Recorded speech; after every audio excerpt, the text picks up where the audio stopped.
It has been a bizarre year at the quarterback position in college football. Some of the top guys like Garrett Nussmeier, Cade Klubnik, and Lenore Sellers have struggled in 2025, but no one has had a bigger downfall than Drew Allar.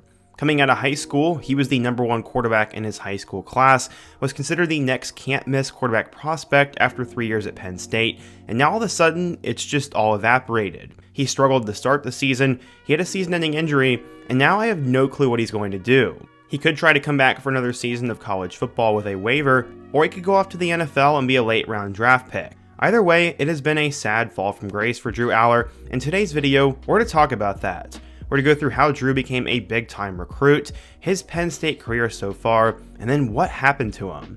But before we get started, if you're a big fan of college football, be sure to subscribe to the channel, leave a like if you're going to support today's video, and let me know what player, team, topic, or situation I can cover next. Now let's go ahead and get started and talk about what happened to Drew Allar. Okay, so in order to understand how we got to this point, we first need to go back in time. Football was always important to the Allar family, as Cleveland Browns season tickets had been in the Allar household since the 1960s. His parents had them since the franchise returned to Cleveland in 1999, and there was a joke in the household around Christmas that if you're bad, you would get Pittsburgh Steelers gear. That's why Drew was confused when he got a Steelers towel when he was younger.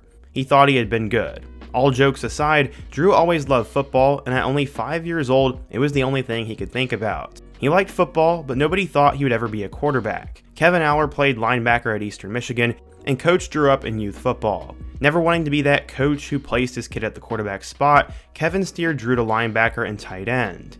Going into his freshman year at Medina High School, he was a long and lanky tight end linebacker who liked to hit people. His high school head coach Larry Laird figured Allar would eventually grow into an excellent linebacker or tight end. But Medina needed bodies at quarterback, and Allar, to everybody's surprise, wanted to try it out. At the time, he was both a great baseball and basketball player, and when Drew made the switch to quarterback, his travel coach was very skeptical. One of his coaches said, quote, "I remember the summer before our freshman year, he missed one of our travel baseball games because he had to work out with his throwing coach. I'm thinking you're not going to play."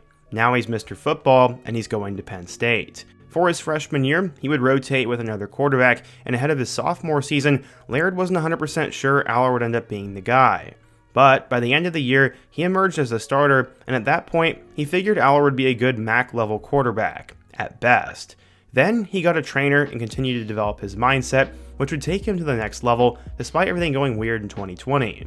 He was always on Zoom and was trying to get better, and his quarterback coach had this to say, quote, "That blew me away. It takes a very self-motivated kid to do anything on his own. He physically got better and better at throwing the football, and it's the way he emerged out of 2020 that was such a stunner." Allar watched film with his dad, but he viewed it at a different level by the end of his high school career. Because of that, most of the time, Drew was calling his own shots and not letting his dad, the coach, do it for him. He would have a good mindset, but was he even a decent recruit? Well, Allar debuted with an 85 rating in the 24/7 sports rankings his sophomore year, which would put him at number 642 in the nation, and he was basically a 3-star afterthought. But he ended up throwing for 3,000 yards and 26 touchdowns in 2020, and midway through his junior season, Texas offensive coordinator Mike Yurcich took notice. This became extremely important as he would take the job at Penn State. Despite all the talent in the state of Texas, Yurcich wanted Allar, and I guess he could see the future pretty well. The two had a great bond, with Drew saying, quote, "It was just easy to talk to him. I think his personality really attracted my family because of how he was during my recruitment process." Eventually, Herman got fired, and Yurcich left for James Franklin's staff at Penn State. He couldn't take any official visits, but he got to sit down for lunch with Sean Clifford, and the next day, he was ready to commit to Penn State. He chose the Nittany Lions over Michigan and Notre Dame, and that Ohio State offer never came to the home state kid. But why Penn State? He said, quote, "Growing up in Ohio, it has always been a dream of mine to have the opportunity to compete in the Big Ten. Thank you to Penn State for believing in me enough to give me an opportunity at such an incredible program." At the time, he was a 4-star recruit, but combining good camp performances and scouts getting a chance to look at him more, he would blow up into a 5-star. He did eventually gain the Ohio State offer, but Mr. Football in the state of Ohio stayed loyal to the Nittany Lions. When asked about it, he said, quote, "Yeah, there's been a lot of people asking me about it, especially over the last 2 weeks. But nothing has changed and nothing will change." His senior stats would end up popping off the page as he threw for 4,400 yards and 48 touchdowns. He also ran for 9 more scores on the ground. He was the best quarterback to sign with Penn State since Christian Hackenberg, and according to 24/7 Sports, he was a 5-star recruit, the #1 quarterback, and the 3rd best player in the class of 2022. So how would Drew end up doing at Penn State? Well, let's take a look. So when Drew arrived in Happy Valley in 2022, there was a ton of hype for him, but they still had Sean Clifford. Clifford had been one of the better quarterbacks in recent memory for them, so they weren't ready to run him out of town yet, even though he had had his moments of struggle. In 2022, he played a little bit in their first game against Purdue, as Clifford ended up getting hurt. For the rest of the season, Allar played in spot duty, with his best game coming against Indiana, having 2 touchdowns and a road win over the Hoosiers. In total, he completed 35 passes for 344 yards and 4 touchdowns, with 1 more rushing score on the ground. Going into 2023, Drew was now going to be the guy, and expectations were through the roof. In his first game as a starter, he absolutely impressed, going 21 of 29 for 3 touchdowns and a win over West Virginia. He set the bar super high, and then a couple weeks later, in a 31-0 shutout over a ranked Iowa team, Allar once again had 4 touchdowns. Sadly though, he was pretty inconsistent, as he had no touchdowns against Illinois, 1 touchdown against Northwestern, and also only 1 touchdown against Delaware. He seemed to play better against worse competition, as he had 4 touchdowns against UMass, but then in his first big test against Ohio State, he struggled.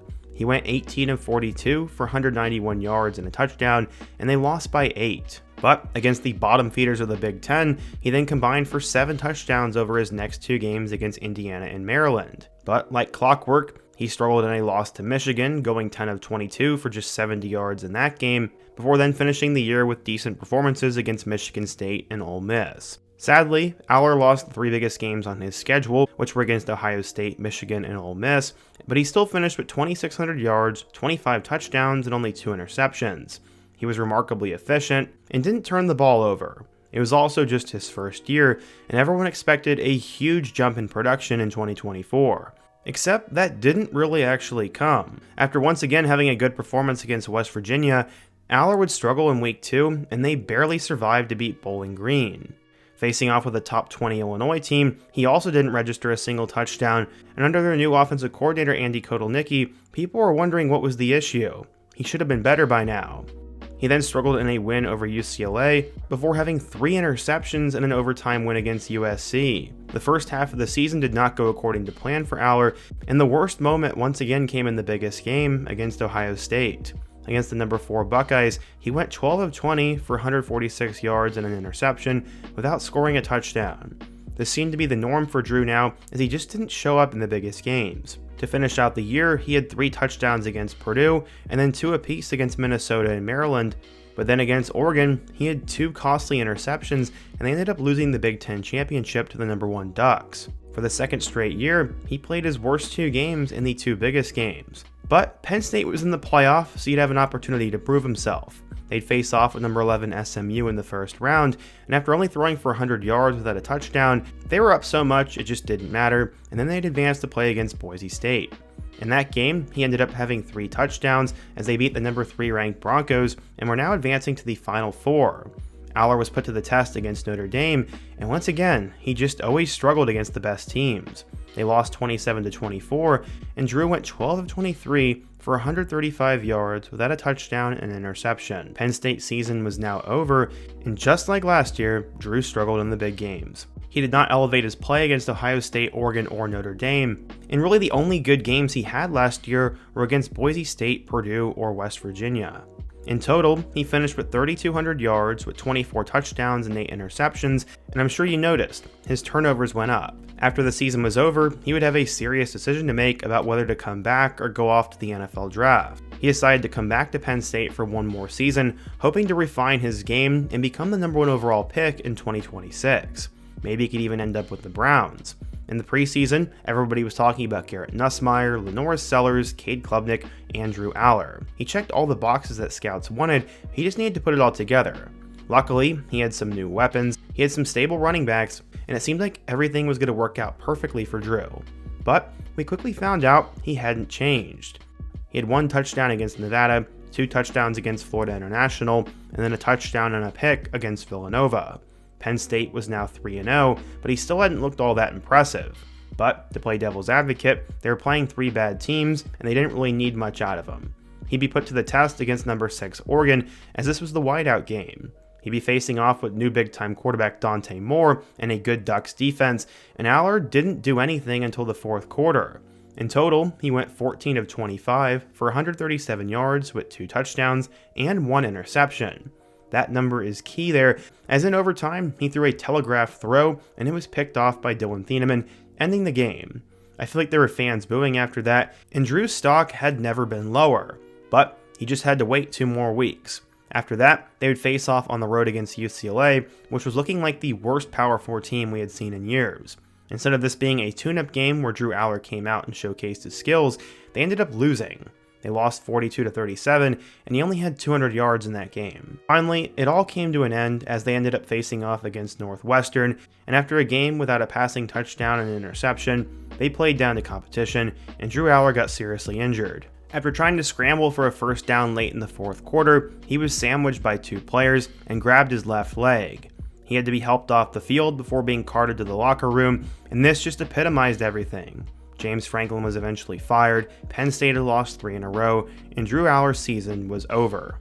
On the season, Drew had 1,100 yards with 8 touchdowns and 3 picks, and just like his previous few years, he struggled against good competition, but this time didn't play well against bad competition either. According to ESPN, he doesn't have any more eligibility remaining, but at the same time, he could probably apply for a medical waiver. I'm not sure how that works or if he played too many games, but either way, it's super interesting. In terms of his NFL draft stock, he went from a guy who was supposed to be a top 5 pick to now some thinking he would just go undrafted. Surely if he does declare for the 2026 draft, some team will take a flyer on him, probably in the day 2 range, but I don't know. I feel like he never got better at Penn State as time went on, and now he's dealing with a serious injury, and is it worth the risk if you're an NFL manager? That's a question those scouts will have to answer, but in total, he finished with 7,402 yards and 61 touchdowns in his roughly 3 years as a starter at Penn State. His biggest win in a Penn State uniform came against Boise State in the college football playoff, and sadly, he'll be known as a quarterback who never really got better, disappeared in the big games, and checked every box but just didn't have it. Many always wondered if he would have put Trace McSorley's heart into Drew, how good the player would be, but I guess we'll never know. But what do you guys think? If you're a Penn State fan, what do you think is going to happen to Drew Allar? Why don't you think he ever progressed? And what players should I cover next? Be sure to let me know down below, leave a like if you want to support today's video, and before you go, don't forget to check out all my other videos on the end screen. I hope to see you guys again soon, but until next time, peace.